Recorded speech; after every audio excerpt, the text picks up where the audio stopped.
जब भी हम किसी प्रॉपर्टी रजिस्ट्री या प्लॉट जमीन को खरीदते हैं तो उसे कानूनी रूप से अपने नाम पर लाने के लिए हमें उस प्रॉपर्टी प्लॉट या जमीन की रजिस्ट्री करानी होती है। इस रजिस्ट्री को कराने के लिए हम अपने अंचल कार्यालय या फिर तहसील कार्यालय जाते हैं। वहां पर हम स्टाम्प वेंडर या फिर सर्विस प्रोवाइडर से मिलते हैं जो कि प्रॉपर्टी की रजिस्ट्री तैयार करते हैं और फाइनली रजिस्ट्रार के पास अप्रूवल के लिए भेजते हैं। इसके बाद आपकी प्रॉपर्टी की रजिस्ट्री हो जाती है। इस प्रॉपर्टी की रजिस्ट्री को बनाने के लिए आपसे सर्विस प्रोवाइडर या फिर stamp vendor x amount charge करते हैं, जो कि प्रॉपर्टी की वैल्यूएशन पर डिपेंड करता है, बहुत ज्यादा भी हो सकता है। गवर्नमेंट ने पोर्टल तैयार किया है जहां से आपको किसी भी सर्विस प्रोवाइडर या स्टाम्प वेंडर को पैसे देने की जरूरत नहीं है। आप किसी भी प्रॉपर्टी की रजिस्ट्री को सेल्फ से बना सकते हैं, खुद से ड्राफ्ट कर सकते हैं और उसे फाइनल रजिस्ट्रार के पास भेज सकते हैं, स्लॉट बुक कर सकते हैं, अप्रूव करा सकते हैं। पूरी रजिस्ट्री आप खुद से तैयार कर सकते हैं। सो आज की इस वीडियो पे मैं आपको प्रॉपर्टी रजिस्ट्री तैयार कैसे करते हैं इसका full process step by step समझाऊंगा। वीडियो पे लास्ट तक बने रहे। वीडियो थोड़ा सा लॉन्ग हो सकता है लेकिन यकीन मानिए ये यूट्यूब पर पहला वीडियो है, इसके पहले आपको ऐसा वीडियो नहीं मिलेगा। तो चलिए वीडियो शुरू करते हैं। वीडियो की डिस्क्रिप्शन में आपको एक वेबसाइट का लिंक मिलेगा जिस पर क्लिक करके डायरेक्ट इस पोर्टल पर आ जाएंगे। यहाँ पर आपको एक ऑप्शन मिलेगा संपदा, इस पर क्लिक करना है। आपके सामने इस प्रकार का डैशबोर्ड ओपन होगा। यहाँ पर सबसे पहले आपको अपना रजिस्ट्रेशन करना है जिसके लिए नए उपयोगकर्ता पे क्लिक करेंगे। अब यहाँ पर आपको अपना रजिस्ट्रेशन करना है जिसके लिए यहाँ अपना फर्स्ट नेम देंगे, यहाँ पर आप अपना लास्ट नेम देंगे, यहाँ से आप अपना जेंडर सेलेक्ट करेंगे, एज फिल करेंगे, यहाँ से आप बिजनेस अपना सिलेक्ट कर सकते हैं। अगर आप कोई स्टूडेंट है तो आप अन्य भी यहाँ पर कर सकते हैं। इसके बाद यहाँ पर अपना कैटेगरी आप सेलेक्ट कर लेंगे, यहाँ पर माता का नाम सेलेक्ट करेंगे। ये जनरल डिटेल्स हैं, इन्हें आप आसानी से भर सकते हैं।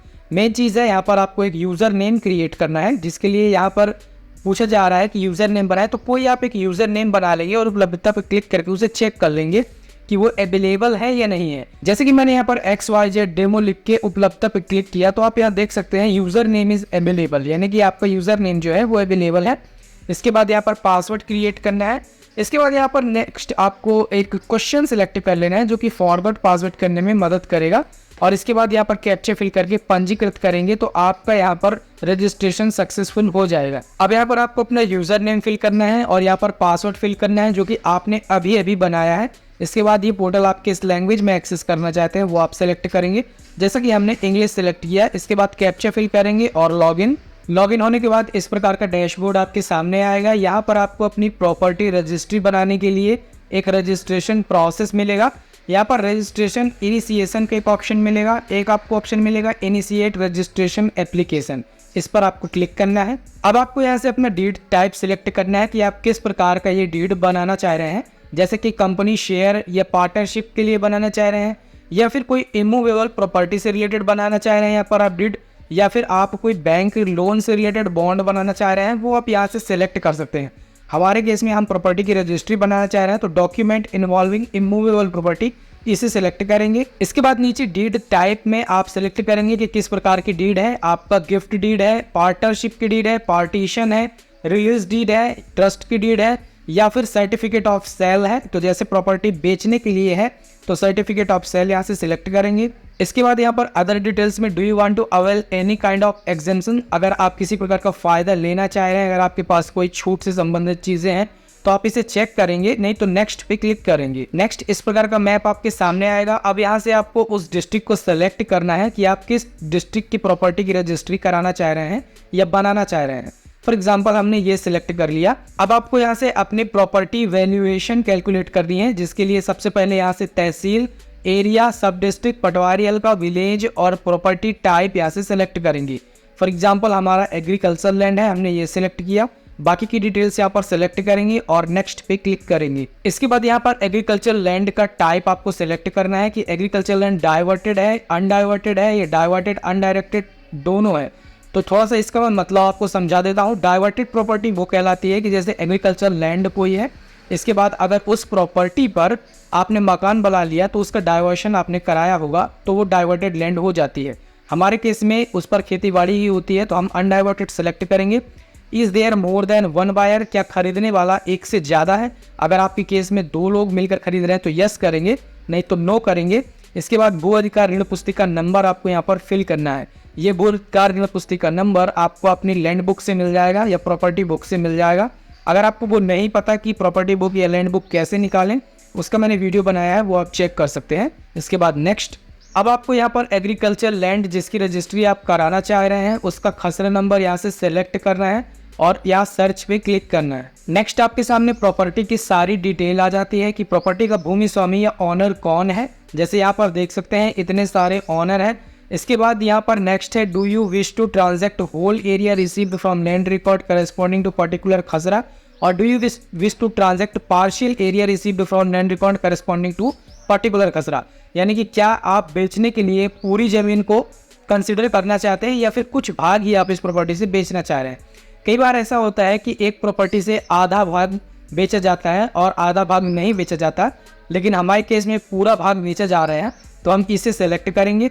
इसके बाद जो भी डिटेल्स आपने वहाँ पर फिल की हैं वो सारी डिटेल यहाँ पर शो हो जाएंगी। अब यहाँ पर एक बार आपको चेक कर लेना है कि जो भी प्रॉपर्टी का एरिया आपने फिल किया है, जितना भी बेचना चाह रहे हैं वो सही है या नहीं है। अब आपको यहाँ पर नीचे सब क्लॉज देखने को मिलते हैं, जैसे कि उस प्रॉपर्टी की रेपुटेशन क्या है, क्या वो नेशनल हाईवे के पास है या स्टेट हाईवे के पास है या फिर किसी डिस्ट्रिक्ट रोड के पास है या फिर किसी मिनरल्स के एरिया में आती है। तो हमारे केस में ऐसा कुछ भी नहीं है। अगर आपके केस में है तो आप इसे सेलेक्ट कर सकते हैं। टर्म्स एंड कंडीशन को एक्सेप्ट करेंगे, देन नेक्स्ट। इसके बाद आपके सामने प्रॉपर्टी की वैल्यूएशन आ जाती है कि प्रॉपर्टी की वैल्यू कितनी है। मार्केट वैल्यू जितनी भी है प्रॉपर्टी की वो आपको यहाँ पर देखने को मिल जाएगी। आपने कितने में प्रॉपर्टी खरीदा है वो आप यहाँ पर फिल कर देंगे। इसके बाद है whether your property comes under Nagar Palika. अगर आपकी प्रॉपर्टी नगर पालिका के अंदर आती है तो इसे चेक करेंगे। अमाउंट ऑफ परचेस यहाँ पर फिल करेंगे। इसके बाद नेक्स्ट। इसके बाद यहाँ पर एप्लीकेंट डिटेल आ जाएंगी। अब आपको यहाँ पर पार्टी नेम में सेल्फ बायर और सेल्फ ऑनर की डिटेल फिल करनी है। तो एक बार हम सेल्फ बायर पे क्लिक करके और यहाँ से एप्लीकेंट में इंडिविजुअल सेलेक्ट करेंगे। अगर आपके केस में कोई गवर्नमेंट ऑफिसर खरीदना चाह रहा है, ऑर्गेनाइजेशन खरीदना चाह रहा है, तो आप वो सिलेक्ट करेंगे। हमारे केस में पर्टिकुलर आदमी खरीदना चाह रहा है तो हमने इससे सिलेक्ट किया। इसके बाद यहाँ पर बायर की सारी डिटेल फिल कर देना है, जैसे कि बायर का first name, last name, gender, father name, age, nationality, ये सब कुछ आप यहाँ पर फिल कर देंगे। यहाँ से आप कैटेगरी सिलेक्ट कर लेंगे। इसके बाद यहाँ पर आपको डॉक्यूमेंट अपलोड करने हैं, जिसके लिए आप एक फोटो आईडी अपलोड करेंगे और एक पैन कार्ड अपलोड कर देंगे। अगर आपके पास पैन कार्ड नहीं है तो आप फॉर्म 16 अपलोड कर सकते हैं। इसके बाद आपको यहाँ टर्म्स एंड कंडीशन एक्सेप्ट करना है और नेक्स्ट। यहाँ पर आप देख सकते हैं कि बायर की डिटेल्स यहाँ पर ऐड हो चुकी हैं। इसके बाद आपको सेलर की डिटेल फिल करने हैं, तो यहाँ पर ऑनर सेल पे सिलेक्ट करेंगे, टर्म्स एंड कंडीशन को एक्सेप्ट करेंगे। अब यहाँ पर आपको प्रॉपर्टी ऑनर की डिटेल्स फिल करनी है, जैसे कि प्रॉपर्टी ऑनर का नेम, लास्ट नेम। यहाँ से आप रिलेशनशिप में स्टेटस सिलेक्ट कर सकते हैं, सन ऑफ, केयर ऑफ या फादर का नाम। नेशनलिटी में इंडियन डालेंगे, एज फिल करेंगे। यहाँ से आप कैटेगरी सेलेक्ट कर लेंगे। इसके बाद नीचे आएंगे, यहाँ पर आपको ऑक्यूपेशन मिलेगा। फिर से आपको यहाँ पर सिलेक्ट करना है कि जो ऑनर है वो सैलरीड है, बिजनेसमैन है या फॉर्मर है, कौन है, वो आप सिलेक्ट कर लेंगे। फोटो आईडी प्रूफ में आप आधार कार्ड सेलेक्ट करेंगे, यहाँ आधार नंबर फिल करेंगे। एक बार फिर से यहाँ पर आपको उसका आधार नंबर, पैन कार्ड फिल कर देना है। इसके बाद यहाँ पर नोटराइज्ड एफिडेविट बाय एग्जीक्यूटेंट आ रहा है, तो यहाँ पर आपको एक एफिडेविट देना पड़ेगा कि मैं इस प्रॉपर्टी को बेच रहा हूँ और उसे भी अपलोड कर देना है। इसके बाद यहाँ नेक्स्ट पे क्लिक करेंगे। सेलर और बायर की डिटेल्स फिल करने के बाद आपको एक डमी रजिस्ट्रेशन नंबर दे दिया जाता है, जो कि आपको ऐसे देखने को मिल जाएगा। इसके बाद आपको प्रॉपर्टी आईडी सिलेक्ट करना है। यहाँ से आपको प्रॉपर्टी आईडी मिल जाएगी, जो भी आपने अभी तक बनाया है उसके बेस पर एक प्रॉपर्टी आईडी जनरेट की जाती है, इसे आप सेलेक्ट करेंगे। इसके बाद आपको अदर प्रॉपर्टी डिटेल्स फिल करनी है। यहाँ पर एक चीज़ ध्यान में रहे कि जो एस्ट्रिक वाली चीज़ें हैं वही आपको फिल करना है, बाकी की चीज़ें आपको फिल नहीं करना। प्रॉपर्टी एड्रेस में जहाँ भी प्रॉपर्टी है उसका पूरा एड्रेस आप देंगे। इसके बाद खसरा and 4 boundary detail as per संपदा, तो यहाँ पर आपको अब उस प्रॉपर्टी की ईस्ट, वेस्ट, नॉर्थ, साउथ यानी कि चतुर्थ सीमा बताना है कि उसके दाएं साइड किसकी ज़मीन है, बाई साइड किसकी ज़मीन है, उसका खसरा नंबर क्या है, प्रॉपर्टी का ऑनर कौन है, वो सारी चीज़ आप यहाँ पर फिल करेंगे। लगान आपको यहाँ पर फिल करना है कि इस प्रॉपर्टी का लगान कितना है। नेक्स्ट आपको प्रॉपर्टी पर सेलर और बायर की फ़ोटो 3 दिशाओं से खिंचवानी पड़ती है और उसे एक टेम्पलेट में अटैच करना पड़ता है। यहाँ पर टेम्पलेट डाउनलोड करने के लिए डाउनलोड टेम्पलेट फॉर एंगल पे क्लिक करेंगे। आपके सामने ये टेम्पलेट डाउनलोड हो जाएगा। इसे हम ओपन करते हैं। आप देख सकते हैं इस प्रकार का टेम्पलेट आपके सामने ये डाउनलोड हुआ है। यहाँ पर आपको प्रॉपर्टी ऑनर और बायर की दोनों की साथ में फ़ोटो 3 दिशाओं से प्रॉपर्टी पे खड़े होकर अटैच कर देनी है। फोटो का साइज 4x6 रहेगा। उसे आप यहाँ पर अटैच करेंगे। सारे डॉक्यूमेंट अपलोड करने के बाद next section share of transacting area fill करने का आता है। इसका मतलब ये है कि प्रॉपर्टी में ऑनर और बायर का कितना शेयर है। जैसे कि बायर का 100% है और वो 100% सेलर को देना चाह रहा है, वो आप यहाँ पर फिल करेंगे। इसके बाद यहाँ आप कंसेंट को एक्सेप्ट करेंगे और नेक्स्ट पे क्लिक करेंगे। आपकी प्रॉपर्टी रजिस्ट्री ऑलमोस्ट तैयार हो चुकी है। अब आपको यहाँ पर आपकी प्रॉपर्टी का रजिस्ट्रेशन फीस दिखाया जा रहा है, यानी कि टोटल आपको कितना देना पड़ेगा वो यहाँ पर आपको देखने को मिल जाएगा। ये डीड आईडी यहाँ पर आपको फिल करना है और वैलिडेट पे क्लिक करना है। डीड आईडी आपको कहाँ से मिलेगी, इसके लिए आपको डीड बनाना पड़ेगा।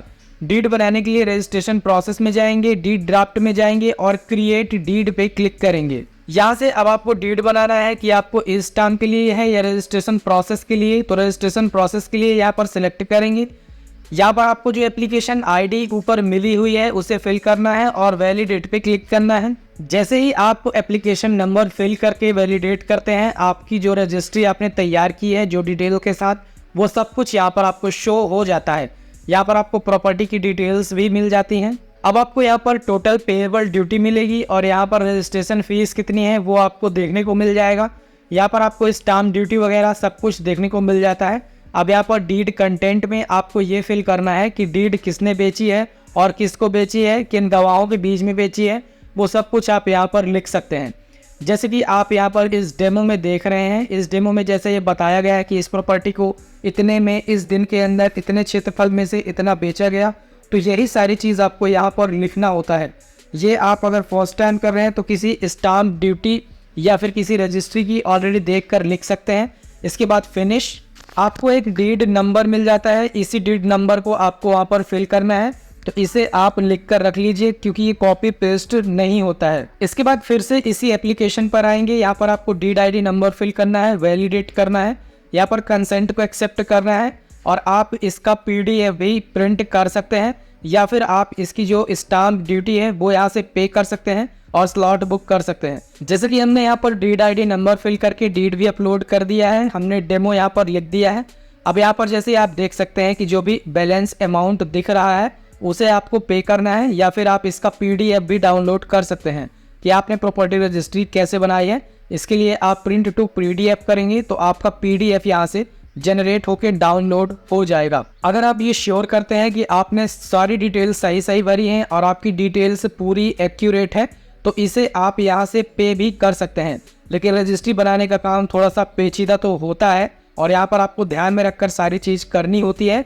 तो एक बार आप अपना पीडीएफ ले जाकर और स्टाम्प वेंडर को दिखा सकते हैं या फिर अगर आप श्योर हैं कि सब कुछ सही है तो आप यहाँ से फीस पेमेंट भी कर सकते हैं। लेकिन अगर आप श्योर हैं कि हमने सारी डिटेल सही फिल की है, हमारी डीड सही बनी हुई है, तो आप इस स्टाम्प ड्यूटी को यहाँ से पे भी कर सकते हैं, जिसके लिए पे नाउ पे क्लिक करेंगे। यहाँ से आप पेमेंट इन्फॉर्मेशन में ऑनलाइन या चालान किसके माध्यम से पे करना चाहते हैं वो आप सेलेक्ट करेंगे।